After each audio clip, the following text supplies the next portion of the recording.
My questions today are around supportive housing. You mentioned quite a few things. One of the things I wanted to ask about was the forensic beds. You said there was an expansion. Could you just describe how those work? Yeah, basically, when individuals are in jail, primarily, they can become they're mentally ill, they could become psychotic and need treatment. They need to be in a forensic hospital if they are in the jail system. We haven't had enough beds to accommodate that across the state. So when we open up this unit, it will do two things. It will let individuals who have mental illness in jails get treated in the forensic hospital, and will also enable individuals waiting for restoration to competency, which means they've come, the judge has decided they're not competent to stand trial, they need to go into a hospital. Sometimes there were waiting lists for that. When we open up this unit, which we have done, those waiting lists have seriously diminished. So now individuals more rapidly, whether they're waiting competency hearings or they're awaiting, or in jail, get into a psychiatric hospital if they need that care. There was an issue earlier this year, a group home in Saratoga County, and I think Assemblywoman Walsh will probably ask you some questions about this as well. A level 2 sex offender was released from the system, and the proposal was to place this individual with other residents in that group home. And the information came to my office, and I was hoping OPWDD would be here to answer some of these questions. But I guess, what is your relationship with docs and OPWDD when these placements are made? Who's in charge of making these placements? If it's an OPWDD client, it's OPWDD and docs. It's not OMH. So, yeah. This is on. This is OMH. And I understand that. Okay, I just wanted to ask what the relationship was. So, the forensic homes, is there a need for more forensic homes? Is there a shortage right now?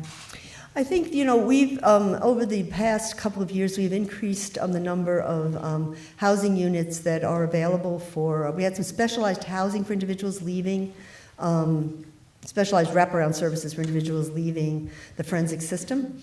And there's always a need to have housing for those individuals, because they often need some special services wrapped around them, and the housing providers have to know how to work with that particular population. So we've expanded those numbers of individuals for a lot of it is supported housing apartments for individuals leaving the forensic system. When there is a shortage, what happens if their placement is? Well, we work really, really hard to find them where they can go if necessary.